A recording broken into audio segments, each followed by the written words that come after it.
Vou começar mais um vídeo, falando sobre a batalha espiritual que acontece no mundo invisível, na qual não podemos ver com os olhos naturais, e irei revelar o que acontece no mundo espiritual, quando os anjos executores vêm para trazer o juízo de Deus sobre a terra, e também dos anjos ferindo os rebeldes que são usados pelo diabo. Irei falar das cidades que são protegidas por causa de alguns remanescentes, e dos anjos protetores que os guardam, e também falarei que Deus quer levantar obreiros dessas cidades simples do interior, que ficam longe dos confortos e comodidade das cidades babilônicas. Falarei das batalhas espirituais em vários países do mundo, e as guerras travadas entre a maçonaria, bruxas, demônios contra a igreja e os anjos. Irei falar das possessões no mundo espiritual que trabalham no princípio da legalidade, e sobre os objetos, brinquedos, símbolos e camisas que carregam maldição. No caso dos símbolos de rituais, que já atraem o mal por ser desenhado para a invocação mesmo, falarei da múltipla graça que tem alcance mundial. Irei falar que cada pastor tem o seu rebanho para cuidar, e dará de conta das ovelhas que foram entregues em suas mãos. Falarei para terem vigilância com os pastores virtuais que se nomeiam líderes e causam divisões na internet. Irei alertar sobre não espalhar os joios das divisões que são falados na internet. E também vou falar das cidades babilônicas que corrompem as pessoas e muitas igrejas. Essas cidades são como um esgoto que leva toda a sua imundícia, e cai dentro de um rio limpo e contamina. O rio limpo simboliza a igreja, os peixes as almas. O esgoto da cidade simboliza o pecado, e os micróbios dessas águas simbolizam os demônios. Tudo isso as cidades babilônicas trazem, e ainda contaminam outras cidades que têm poucos pecados. Vou relatar o que aconteceu na Alemanha. Uma igreja maçônica muito antiga estava levando muitas almas para o inferno, e um anjo de Deus desceu e feriu todos os membros que estavam envolvidos com o ocultismo. Eles tiveram enfermidades com o passar dos anos, e morreram um por um de câncer. Isso aconteceu na década de 70. Os principais líderes da igreja morreram todos, sendo substituídos por outros novos líderes. Nesse mesmo tempo, uma igreja maçônica que fazia um ritual de feitiçaria na madrugada. Essa igreja fica na Suíça, e queria destruir uma obra de Deus missionária que estava dando frutos. Os homens da maçonaria estavam preparando um ataque muito forte para destruírem a obra de Deus. Eles fizeram um ritual em cima de um corpo de uma virgem, e desse sacrifício se formou uma grande bola negra que seguia em direção à igreja de Deus. E um anjo de Deus desceu, e segurou em suas mãos aquela bola gigante impedindo dela ir em direção àquela obra. O anjo lançou aquela bola preta e cheia de energia para baixo da terra. Pode parecer cena de filme, mas não é. Hollywood é quem copia o que está em oculto no mundo espiritual. Na década de 60, um anjo entrou com a sua espada dentro de uma escola de bruxa na Inglaterra, e feriu todas as bruxas. Com o passar dos anos, elas começaram a morrer uma por uma com doenças incuráveis. Na República Tcheca, um grupo de bruxas que fazia um ritual para matar um jovem missionário que pregava naquele país. Elas preparavam lançar milhões de dardos malignos ao mesmo tempo para matar o missionário. Um anjo de Deus chegou a tempo, e neutralizou aqueles milhões de dardos. Na Hungria, uma bruxa muito malvada planejava sequestrar todos os filhos dos crentes para sacrificar aos espíritos. E antes que seu plano maléfico entrasse em ação, um anjo desceu do céu e feriu essa bruxa com a sua espada bem no seu coração maligno. E aquela bruxa morreu de ataque cardíaco fulminante na mesma hora. Na Polônia, uma bruxa que não gostava de um crente tinha feito muitos rituais para destruir esse irmão, mas os seus feitiços não faziam nada com ele. Um dia essa bruxa teve a ousadia de se transfigurar na esposa dele, e quando a esposa dele saiu de casa, a bruxa estava transformada na esposa dele e entrou em sua casa para o matar. Esse irmão pensou que a sua esposa tinha desistido de sair, e retornou para casa. A bruxa pegou uma faca para o matar, e assim a sua esposa iria ser presa pelo assassinato do próprio marido. Quando a bruxa pegou a faca, um anjo apareceu na frente dela. O anjo que guardava o lar desse irmão tocou em seu corpo, e ela ficou paralisada do peito até a cintura. Somente as pernas conseguiam se mover. Ela só conseguiu mover as pernas para ir embora da casa. A bruxa saiu da casa daquele crente, e ao chegar em sua casa, admirada por ter visto um anjo, se converteu. Teve bruxas mais ousadas que se transformaram nas esposas de alguns irmãos, e aproveitaram a ausência delas para se deitarem com os seus maridos. Falarei dos anjos protetores que guardam os escolhidos de Deus. No interior da cidade de Bora, que fica dentro do estado de São Paulo, uma bruxa disse que viu um anjo arcanjo descendo do céu com a sua espada de fogo, e sozinho derrotou uma legião de demônios que queriam destruir os servos de Deus que moravam nessa cidade tranquila, longe das grandes cidades babilônicas que contaminam. Os crentes dessa cidade estão longe dos grandes centros de contaminação espiritual. Isso é muito bom, porque os filhos de Deus em cidade como essas conseguem ficar distante das atrações pecaminosas. Outra cidade do interior muito tranquila é a Serra da Saudade, que fica no estado de Minas Gerais. Os crentes de lá estão longe dos centros urbanos pecaminosos. Uma legião de demônios foram atacar essa igreja da cidade de Serra da Saudade, e o anjo de Deus não permitiu que os demônios os atacassem. Esse anjo foi Gabriel, que com a força da sua mão neutralizou aqueles demônios, impedindo que eles tocassem naquela obra. No interior da cidade chamada de Jardim Olinda, que fica no estado do Paraná, um pastor teve uma visão de milhões de demônios se transfigurando em anjos de luz para enganarem a sua igreja. Eles queriam entrar dentro dessa igreja para operarem os seus sinais sem o povo dar essa legalidade. Eles queriam entrar à força, e foi quando encontraram um anjo forte de 2 metros vestido de guerreiro em cima do púlpito ao lado do pastor. Esse anjo, com a sua espada flamejante, feriu todos aqueles demônios sozinho. Ele era um arcanjo muito forte. Não era Miguel e nem Gabriel, mas outro arcanjo. Lembre-se que não existem só 2 arcanjos, mas uma classe deles. São anjos muito poderosos para a batalha. Embora as igrejas tenham se corrompido, principalmente as que estão dentro das grandes cidades babilônicas da corrupção, as igrejas do interior que estão longe dos centros urbanos conseguem se manter mais conservadas, e os demônios odeiam o povo do interior por estarem longe do foco de contaminação. Na cidade chamada Divino São Lourenço, que fica no estado do Espírito Santo, uma irmã teve uma visão de uma legião de demônios querendo destruir um pequeno grupo de crentes dessa cidade. Um arcanjo desceu do céu e acorrentou aquela legião. Um demônio ficou amarrado no outro. Não duvidem da capacidade que Deus dá para os que lhe pertencem. Em Juízes 15 verso 4. E foi Sansão, e pegou 300 raposas, e tomando tochas, as virou cauda a cauda, e lhes pôs uma tocha no meio de cada 2 caudas. É impossível que um homem natural amarre o rabo de 300 raposas, mas se Deus capacitar o homem, ele faz coisas extraordinárias. Se um homem foi capaz de fazer isso, imagine um arcanjo.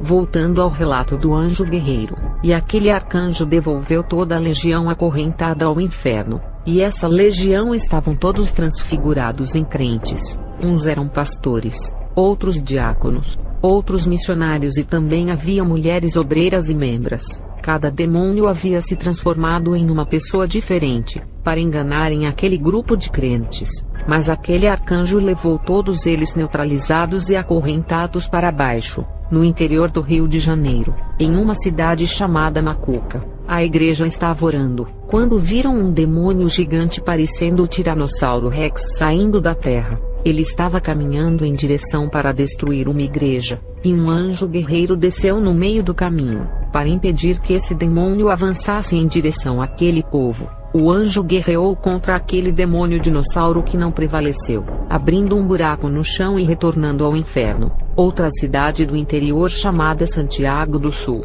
que fica no estado de Santa Catarina, que iria ser atacada por um demônio dos ares.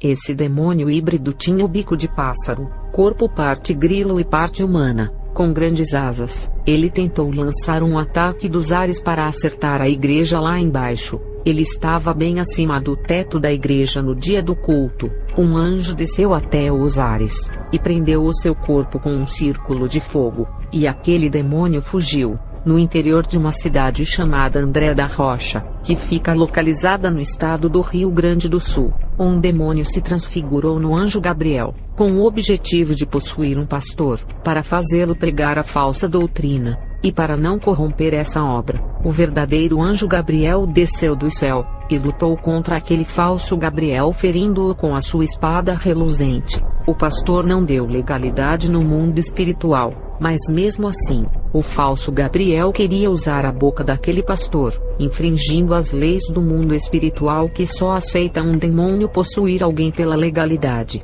o que Deus não faz por aqueles que andam na justiça. Na cidade de Anhanguera, que fica no interior do estado de Goiás, uma cidade tranquila longe dos centros das piores metrópoles dos vícios e sexo, lugar onde o crente pode servir a Deus contemplando a natureza, em vez de ser sufocado pelos bailes funks e salões de diversas músicas. E um demônio foi na cidade de Anhanguera, porque percebeu uma pequena falha em um pastor que havia discutido com a sua esposa, e aquele demônio disse para as bruxas que iria manipular os dons dele, e enganar em suas visões e revelações, o fazendo pensar que era Deus. E aquele demônio tomou a forma do Espírito Santo com a sua formosura e glória.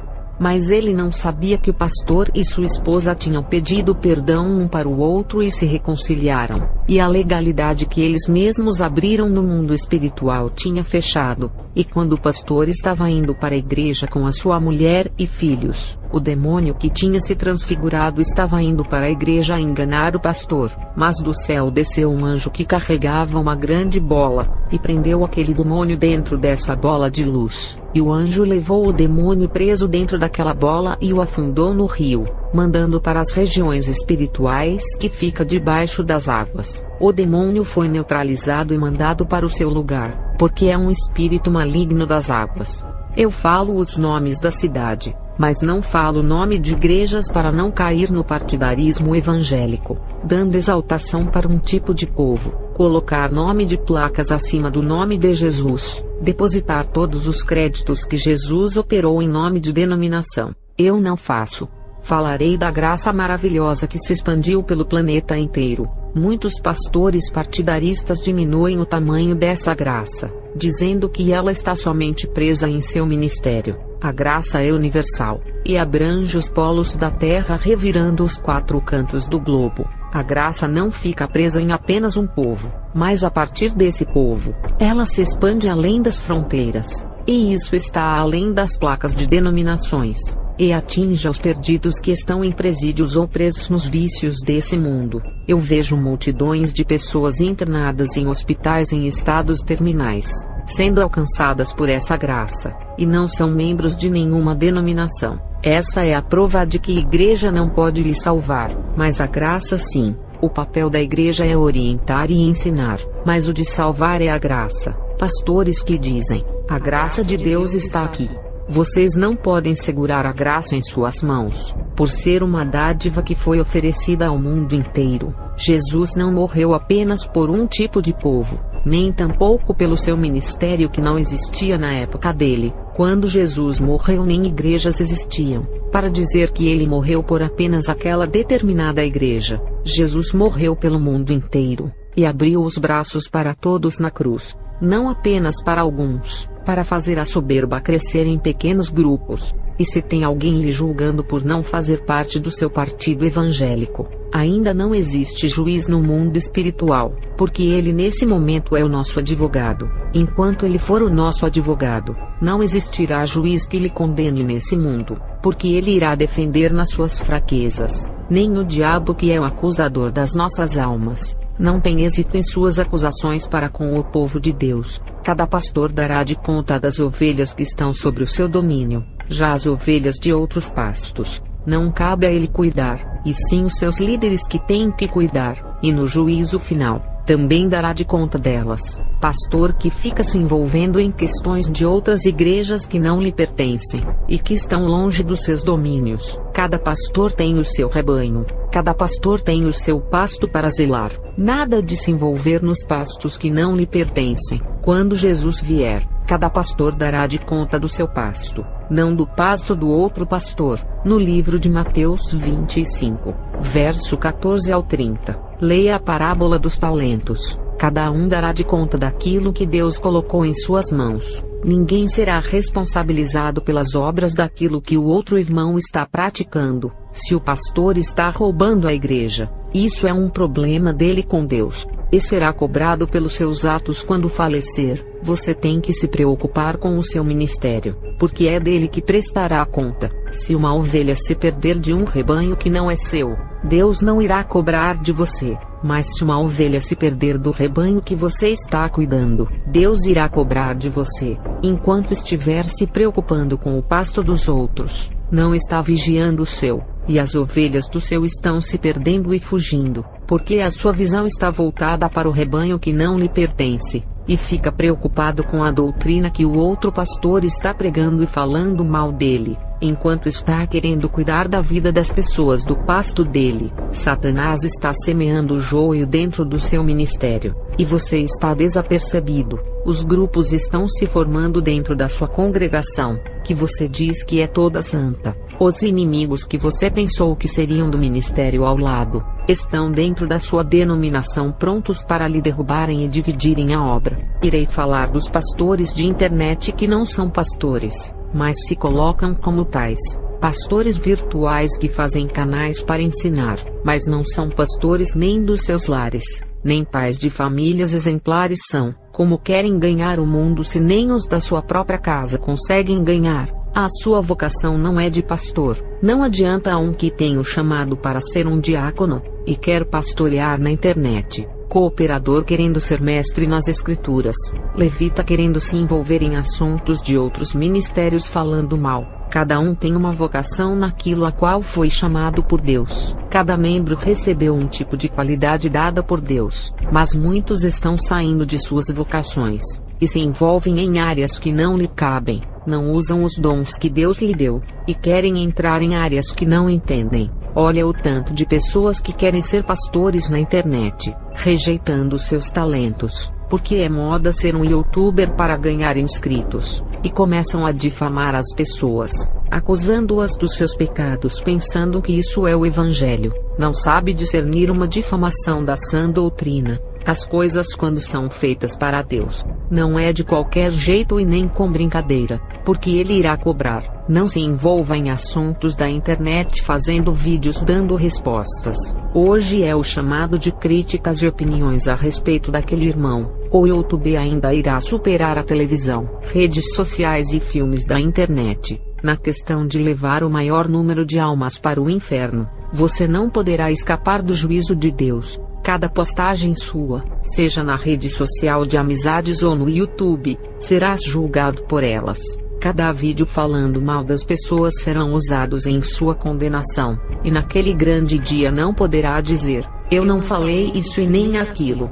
Olha as provas gravadas no YouTube. Cada comentário que você escreve zombando de um vídeo de testemunho, ou criticando o irmão que fala, será julgado pelas palavras que escreveu. Cada mensagem que escreveu falando da vida alheia espalhando mexericos em grupos virtuais da internet, será julgado. As suas escritas ficarão gravadas no WhatsApp e serão usadas em seu julgamento. Há aquelas postagens de fotos sensuais no seu Facebook, irá ser julgado por elas. E tem aquele ditado de Maria vai com as outras, ou aonde um boi vai, o rebanho segue em redes sociais. Vou chamar esses crentes de influencer, por influenciar muitos aos erros através da sua opinião ou crítica. Exemplo, eu não acredito que o irmão Joãozinho é de Deus, porque um pastor pregou na internet, que ele é um falso profeta segundo um crente da internet, e saem detonando a vida de Joãozinho, por causa de um suposto vídeo de um pastor virtual. Você conhece a vida de Joãozinho para afirmar o que dizes. Deus revelou a você que o Joãozinho é isso o que falam.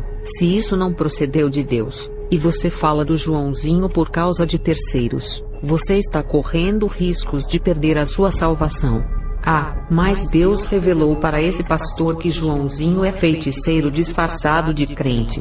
Mas Deus revelou para você também? Tem coragem de colocar a sua salvação em risco por causa da revelação de um pastor da internet? Colocaria as suas mãos no fogo por alguém da internet que você não conhece? Pregar a santidade na internet não significa que essa pessoa está vivendo o que fala. Ninguém conhece quem está do outro lado da internet pregando. Você não convive e não conhece a vida desse pastor, que diz que Joãozinho não é de Deus. Quando a revelação é daquelas que envolvem a vida das pessoas, falando de coisas graves, difamando, vigiem, essas revelações que denigrem o seu próximo. Eu não saio falando porque não foi para mim que Deus revelou, e mesmo que Deus revelasse essas coisas para mim, eu não saio espalhando as vidas pessoais em público na internet para todos saberem. Ninguém tem nada a ver com as vidas privadas das pessoas reveladas. Aquilo que é particular, que envolve a vida da pessoa,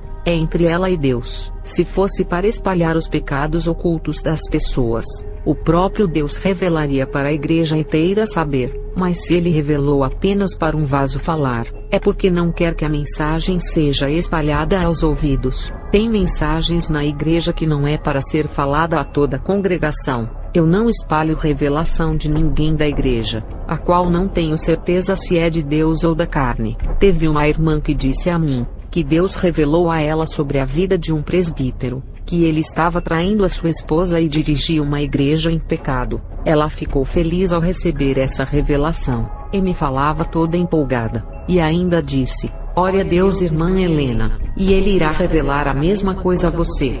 Ouvindo isso dela, eu me entristeci por sentir alegria em seu rosto por saber dessas coisas podres. Eu disse a ela: o que uma revelação dessa irá acrescentar em nossas vidas, vendo a obra de Deus manchada? Não irá edificar a nossa fé, e não fará que sejamos melhores do que somos. Ao recebermos esses tipos de revelações, ore por ele, ao invés de sair comentando com as pessoas difamando o ministério dele. A irmã nem deveria ter falado comigo sobre esses assuntos, mas eu guardarei esse segredo, e falo para não falar para as outras irmãs porque elas vão espalhar, e o casamento dele irá ser destruído. As pessoas, quando veem as coisas erradas, espalham as notícias como fogo na floresta, mas não espalham as coisas boas. Tem crentes que não espalham o que o irmão faz de bom, mas se ele cometer um erro, é divulgado pelo bairro inteiro. E tem aqueles que ouvem um vídeo na internet, de um pastor que afirma que Deus mostrou uma visão, de que o irmão Joãozinho fez pacto com o diabo, e todos os inscritos acreditam e espalham os boatos sem saberem de nada, se tratando de visões que o crente tem a respeito das coisas sobrenaturais. Nem tudo que vemos pode ser da parte de Deus. Depois que eu me converti, eu tive várias visões com os anjos dizendo que são de Deus, e na realidade não eram anjos, e sim os demônios. Muitas vozes que eu ouvia dizendo que era Deus, mas não era ele. Muitas revelações do mundo espiritual que vieram a mim, eu descartei todas por não terem confirmação se era Deus quem estava me passando. Um demônio manipulou a minha visão, mostrando o meu pastor pegando todo o dinheiro da igreja. Esse demônio se passou pelo Espírito Santo, mostrando uma falsa visão para me confundir. No livro de Mateus 24, versículo 24, diz que até os escolhidos, se possível, seriam enganados pelos grandes sinais e prodígios. O fato de você ser um escolhido e viver uma vida santificada, não livra você de ser enganado por uma falsa visão. O tempo que congreguei com o meu pastor, essa visão nunca se cumpriu, de ele pegar o dinheiro da igreja. Foi uma falsa visão, que não tem relação alguma com a conduta do meu ex-pastor. O tempo provou que a visão que aquele demônio mostrou era mentirosa, e não adiantou ele ter se transfigurado no Espírito Santo. Passarei algumas revelações sobre as promessas de Deus para levantar obreiros em cidades esquecidas pelo Brasil. Em João 1,46, Natanael fala: pode vir alguma coisa boa de Nazaré. Nazaré, uma cidade desprezada por muitos, mas foi de lá que levantou o Salvador do mundo, o Messias. E hoje falarei de algumas cidades que ninguém dá nada por serem simples. Vou falar de uma cidade do interior chamada Araguainha que fica no Mato Grosso. Deus quer levantar obreiros dessa cidade. pelo carinho que ele tem de levantar a sua obra nessa cidade humilde. Outras cidades que são férteis para pregar o Evangelho hoje, são as cidades de Divino São Lourenço, Macuco, Serra da Saudade, Borá, André da Rocha, Santiago do Sul, Jardim Olinda e Anhanguera, que é uma boa terra para semear o Evangelho. O povo recebe as boas novas. Quando eu era uma bruxa, eu fui enviado à cidade do interior chamada de Oliveira de Fátima, que fica no estado de Tocantins. Eu me preparei em um ritual para entrar na igreja dessa cidade. Quando entrei nessa igreja disfarçada de crente para assistir o culto, e antes de lançar magias, eu fui neutralizada com a oração da igreja, e comecei a vomitar e caí possessa. Voltei para casa enfraquecida com aquela oração, e depois, tive que recarregar as energias negativas em rituais. Teve 2 maçons que tinham um plano ambicioso de corromperem as igrejas manipulando as escrituras, fazendo novas bíblias cheias de heresias para substituírem as tradicionais. Hoje as bíblias são normais. O que é manipulado são os estudos que ficam no rodapé da Bíblia. Mas houve um tempo que tentaram mudar a Bíblia mesmo. As testemunhas de Jeová adulteraram somente a Bíblia deles. Mas esses maçons queriam mudar a Bíblia mundialmente em todos os países. Um maçom da Itália que tinha esse plano foi ferido por um anjo que o encontrou em sua casa. Esse homem morreu na hora por querer mudar a palavra de Deus. Isso aconteceu na década de 70, e na Bélgica, um maçom que estava com o mesmo plano viu um anjo com a espada, e cheio de temor, desistiu de querer mudar a Bíblia e se converteu. Um rapaz que namorava com uma bruxa se converteu, e tirou ela da escola de bruxaria. Ele viajou com ela, para morar no interior da cidade chamada de Cedro do Abaeté, que fica em Minas Gerais. Uma legião de demônios foi atrás do casal para os matar, mas não conseguiram porque eles se tornaram a menina dos olhos de Deus. Um empresário que financiava essa escola desistiu de investir e foi embora. E as bruxas fizeram rituais para matá-lo por causa de sua traição, mas ele estava sendo protegido por um crente que intercedia por ele. O empresário foi morar na cidade do interior chamado de Nova Castilho, que fica em São Paulo, e debaixo da cobertura de um homem de Deus. As orações desse homem de Deus formavam um escudo para proteger o empresário, e os feitiços não o atingiam. As bruxas tinham outro alvo, que era atacar uma igreja que fica no interior da Bahia, em uma cidade chamada Maitinga. Tinha um povo ali que estavam trazendo transtorno para o mundo das trevas. Fizemos um ritual, e enviamos uma legião de demônios até essa igreja. Os demônios bombardearam aquela casa de oração, e acertaram todos os seus dardos. No momento do ataque, as pessoas ficaram enfermas. As suas enfermidades não eram nos seus corpos, mas em suas almas. A maioria iria ficar com depressão, outros iriam se suicidar, e alguns ficariam loucos. O povo não estava revestido e nem preparados para os ataques. Mas o pastor percebeu que tinha acontecido alguma coisa com o povo da igreja, e quando acabou o culto, ele pediu para orar por todos.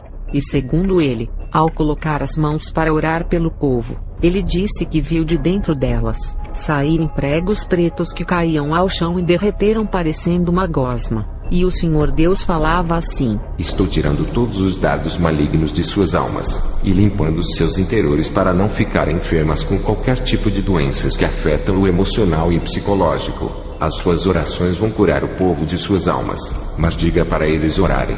Isso é batalha espiritual. Os que vencem são os mais preparados. Vou falar a respeito das possessões no mundo espiritual, que trabalham pelo princípio de legalidade. Objetos maléficos que são condutores de demônios. Se os crentes tocarem, eles serão possuídos ou não. Em Provérbios 26 verso 2, fala que a maldição sem causa não virá. Se você vive uma vida de obediência a Deus, e tocar em um objeto amaldiçoado, ou se pisar em um ritual de feitiçaria, nada disso terá poder de amaldiçoar a sua vida. Nada pode penetrar as armaduras que o crente se vestiu. Eu fui orar na casa de uma família que estava com problemas com a sua filha de 6 anos de idade. Essa criança, depois que ganhou uma boneca de sua tia, o seu comportamento começou a mudar, deixando-a muito rebelde. Quando eu fui orar pela menina, senti uma forte ligação dela com o brinquedo. e não importava o quanto eu orasse e expulsasse aquele demônio que possuiu a garota, o demônio iria sair da menina porque conhece a autoridade de uma pessoa de Deus, mas iria entrar na boneca depois, e quando eu fosse embora, retornaria para o corpo da menina. Alguns até me questionaram por que expulsei e não o mandei para o inferno, porque os demônios não gostam de voltar para esse lugar, e iriam querer entrar em algum corpo, seja de animais ou de pessoas. No caso da menina, eu até poderia expulsar aquele demônio não só da sua vida, mas do seu lar, para ele não voltar mais. O problema é que dentro da casa da menina, tinha uma boneca que dava a legalidade no mundo espiritual para o demônio não ir embora do seu lar. No livro de Deuteronômio 7 verso 26.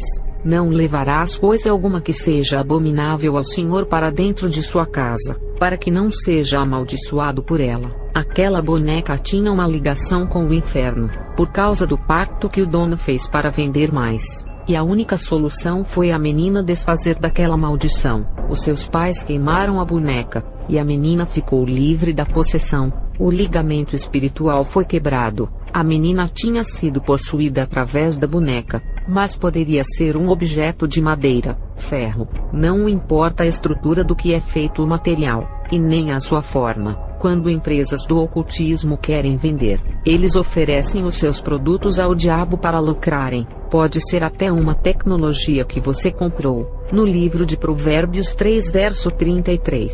A maldição do Senhor está sobre a casa dos ímpios, mas ele abençoa o lar dos justos. A família da garota era ímpia, e o mal envolveu a todos por causa daquela boneca. Uma camisa com desenhos de monstros, símbolos ocultistas ou desenhos de caveiras, atraem demônios sem precisar fazer ritual para esses espíritos. Uma camisa que tenha a foto de um demônio, não precisa de ritual, aquela imagem já é o motivo de trazê-lo ao lar. Uma camisa com um símbolo que usa na magia negra, já é uma legalidade para atrair os espíritos. Exemplo: o obelisco, a pirâmide, o olho de Horus, 666, o pentagrama, a coruja e outros. O símbolo que está na camisa já foi colocado ali para atrair o mal.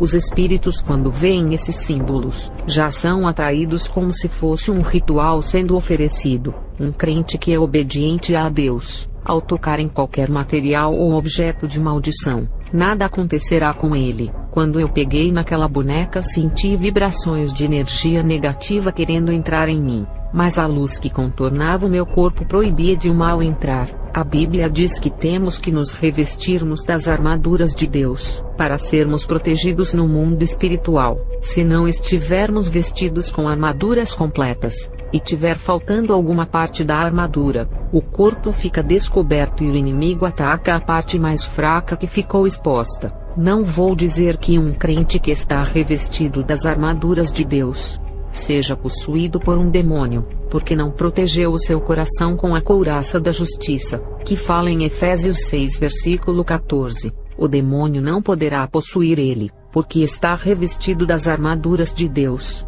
Mas aquela parte que ficou exposta, será o ponto fraco de ataques. Tem homens de Deus que ficam oprimidos, depressivos e com os seus corações cheios de mágoas, porque deixaram descoberto o coração. Qualquer parte do corpo, se ficar descoberta, será atacada no mundo espiritual. O demônio só consegue possuir o crente quando ele está com o seu corpo sem nenhuma armadura. No livro de Apocalipse 3 versículo 17, descreve uma igreja que está nua, cega, pobre, desgraçada e miserável. Uma pessoa sem a armadura no mundo espiritual, está nua diante de Deus, sem as vestes nupciais para o encontro com Jesus nos ares. A falta de roupa significa a pobreza por ser tão miserável, que não pode ter uma veste. A cegueira é a falta de vergonha e pudor, por não perceber que está nu diante da presença de Deus e não se cobrir. Um crente que está com as armaduras de Deus, não pode ser possuído e nenhum mal poderá penetrar em sua armadura, mas isso não significa que posso encher a minha casa de coisas abomináveis a Deus.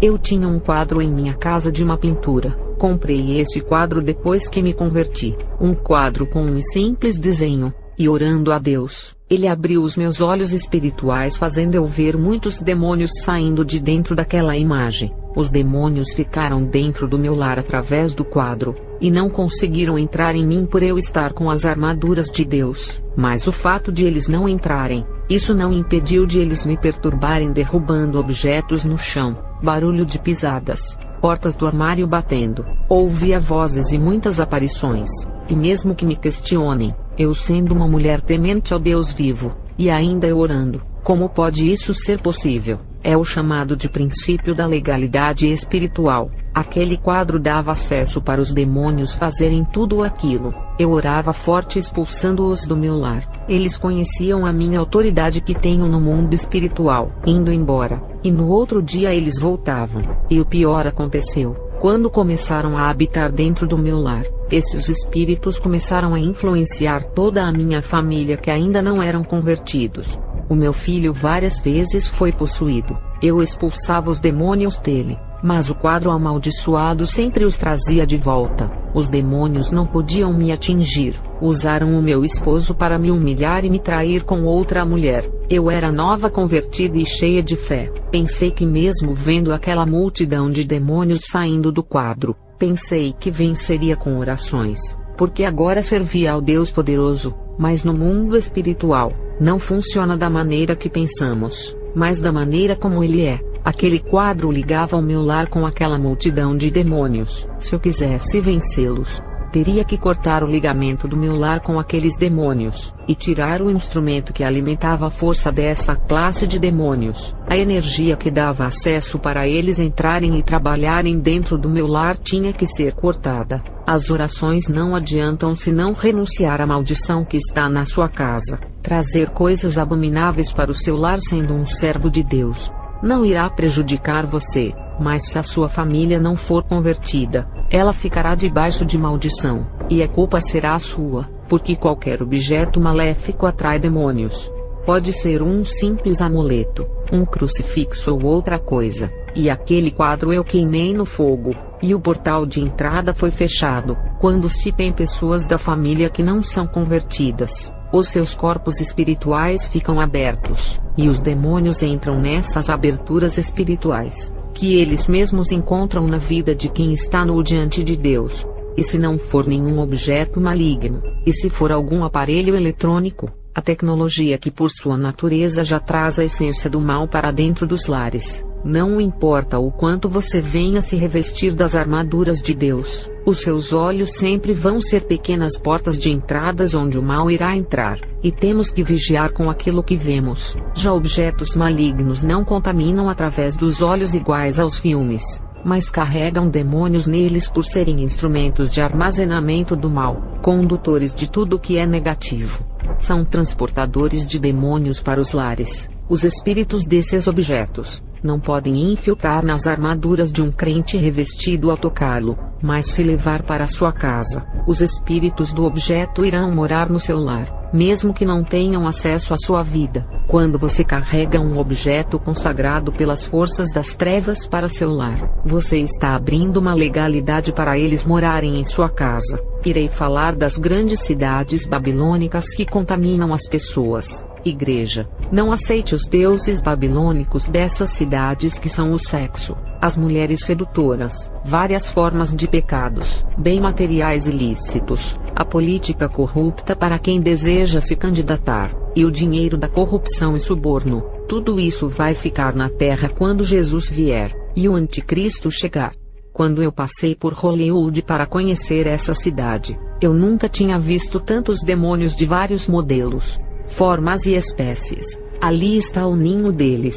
Essas cidades ricas e importantes oferecem tudo o que as pessoas precisam. Tudo isso são iscas para o pecado. Essas cidades têm muitas casas noturnas, as mais belas mulheres para se prostituírem com diversas bebidas e comidas, muitas casas de danças com várias músicas a todo gosto, bares, cinemas e várias coisas que divertem as pessoas. Mas tudo é ilusão. Essa glória terrena é um lixo, se comparada à glória celestial. As músicas que corrompem as pessoas através dos ouvidos, essas letras ficam gravadas em suas mentes. Hollywood é uma cidade cinematográfica. que vem há muito tempo doutrinando o mundo inteiro com os seus filmes ensinando a feitiçaria, a matar, a usar drogas e o sexo ilícito. O cinema tem espalhado a sodomia pelo mundo, e hoje as práticas sexuais dentro dos lares estão a cada dia mais bizarras. Uns fetiches sexuais estranhos com objetos da sexy shopping, e práticas sexuais nojentas. Quando me converti, eu passei perto de um desses shoppings, e vi um principado sentado em cima do teto e alguns demônios dentro da loja. Quem compra os produtos da sexy shopping, está levando maldição para a sua casa. Cada produto que leva para o lar, está carregando demônios dentro desses objetos. Esses objetos são amaldiçoados não porque são oferecidos aos demônios, é que a essência deles já são malignas por incentivarem a devassidão e a depravação sexual. É igual à televisão que não precisa ser oferecida, por já ser um portal eletrônico de demônios que contaminam o corpo através dos olhos. Respondendo à pergunta da irmã, qual o tipo de sexo que pode fazer na vida conjugal? Hoje o modismo entrou na vida sexual dos casais, que foram contaminados pelo câncer sexual dos filmes do cinema. Tudo que é modismo, seja na doutrina, nos louvores, na forma de cultuar, na forma de se vestir e na relação sexual é pecado. O original, quando é mudado, se transforma em pirataria. E tudo o que é pirata já não é verdadeiro, e sim falso. Deus criou cada parte do nosso corpo com uma função: os olhos para enxergar,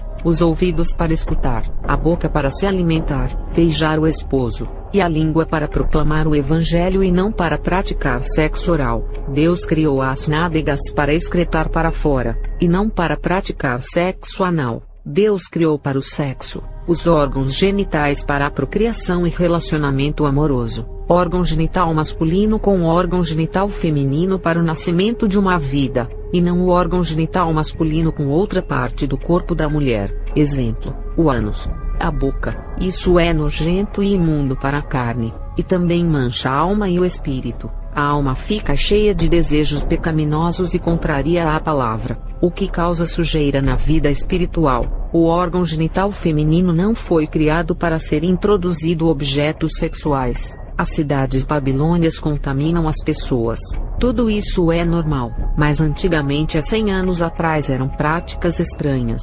Deus destruiu Sodoma e Gomorra para não espalharem essas abominações. Mas Hollywood através do cinema espalhou a sodomia. Duro será para essa cidade quando o juízo de Deus descer sobre ela, e as igrejas estão perdendo as suas essências porque ninguém prega isso. A vergonha que um pastor tem de falar, e esses pecados estão dentro dos lares dos crentes por falta de conhecimento. As igrejas se deixaram doutrinar pelas cidades babilônias, e estão em declínios espirituais. Os demônios familiares são atraídos com essas práticas, porque pertencem a Sodoma e Gomorra. Esse tipo de sexo, do órgão genital masculino em contato com outra parte do corpo da mulher que não é o órgão genital, são práticas sodomitas. Deus destruiu essas duas cidades por causa dessas práticas nojentas, e tinham várias outras práticas de pecado, é claro, mas o que caracterizou essas duas cidades foram as suas devassidões sexuais. Deus destruiu essas cidades para não contaminarem as outras cidades,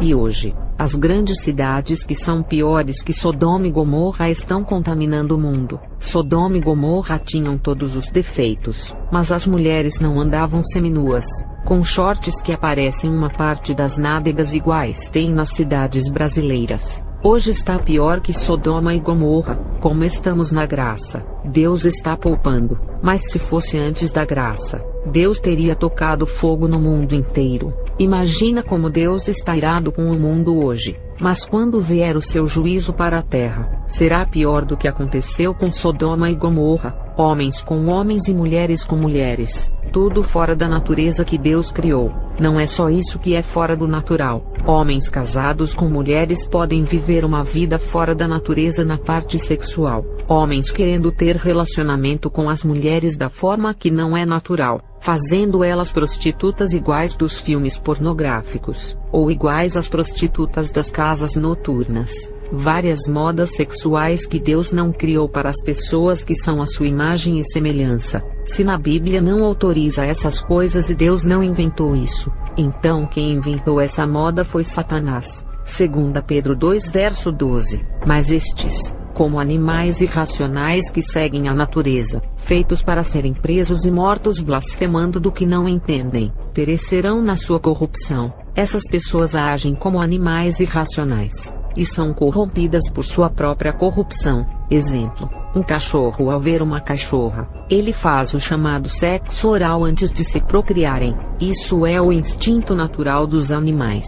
Deus os criou assim, mas para sua imagem e semelhança é rebaixamento. Quem se comporta igual a um animal, está se rebaixando. Os animais fazem essas nojeiras por serem irracionais, e não têm entendimento sobre os seus atos, mas os homens são racionais, e fazem essas coisas por consciência própria. As pessoas se deixaram serem corrompidas pelo pecado que agem como os animais irracionais, e serão caçadas pelos demônios e destruídas, igual diz o versículo. O irmão me perguntou se pode voltar para sua primeira esposa estando com outra mulher. Sim, se foi casado com ela no papel. Vou encerrar esse vídeo e continuar no outro.